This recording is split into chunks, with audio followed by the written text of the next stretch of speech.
miembros del instituto, así como a los ponentes y los que nos escuchan.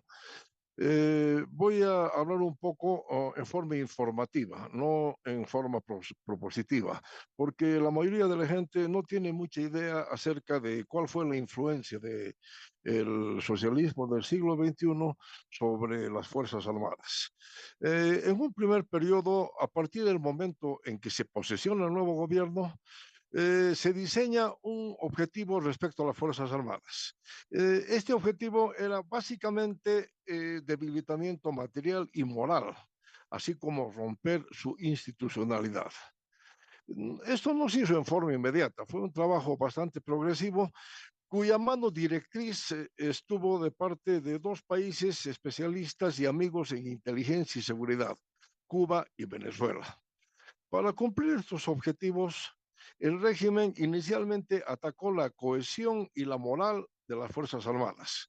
Se ordenó e impuso un nuevo lema, el lema era el de la Revolución Cubana, e intencionalmente se retrasó o eliminaron las dotaciones al personal profesional y de tropa. Independientemente, Bolivia retiró todas las fuerzas de paz de la ONU y al mismo tiempo se incentivó el ingreso a los institutos de formación de personal bajo influencia política y con privilegios discriminatorios. Sin embargo, tenemos un problema mayor. Se intentó destruir la disciplina de las Fuerzas Armadas. Se alentó la división de la clase oficiales y los suboficiales. Esto provocó una serie de marchas y manifestaciones del personal de bajo rango alentadas en forma irresponsable por los políticos de turno, induciendo a lo que se llama la ruptura de la cohesión y la disciplina, que son las bases de cualquier milicia. Un paso duro fue la anulación de la justicia militar, a pesar de que está tipificada perfectamente en la Constitución política boliviana. Un poder judicial cooptado y controlado por el gobierno la eliminó poco a poco, dejando al personal inerme frente a la injusticia.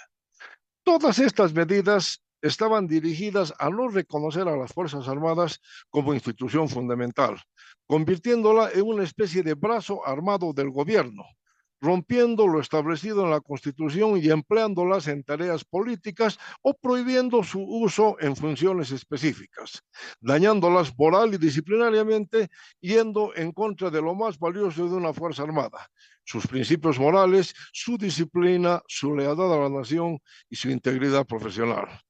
El año 2019 se producen las elecciones que fueron declaradas fraudulentas y las Fuerzas Armadas intervienen para apoyar al nuevo gobierno y evitar una guerra fratricida.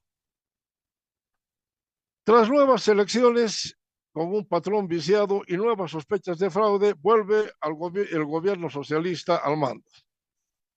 Por primera vez se tiene entre los presos políticos a militares de todos los rangos, desde generales hasta suboficiales.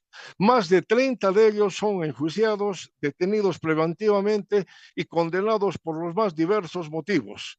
Unos acusados de genocidio, otros de masacre, cuando simplemente se cumplió lo que establece nuestra Constitución. Podríamos dar un ejemplo clásico. Uno de los generales fue condenado a 5 años de cárcel por haber autorizado el aterrizaje de un helicóptero en el colegio militar.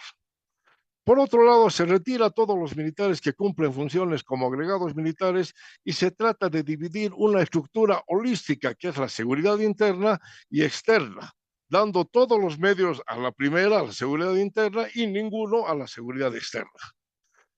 Todo periodo político es circunstancial y coyuntural, mientras que las Fuerzas Armadas son permanentes. Estamos seguros que en algún momento tendremos gobernantes con menos odio y con más visión de futuro.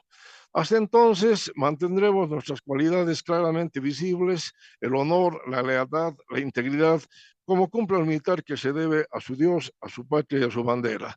Gracias, Beatriz, gracias a los ponentes, gracias a tan selecto cuerpo y gracias a mi amigo el doctor Berzain. Buenos días.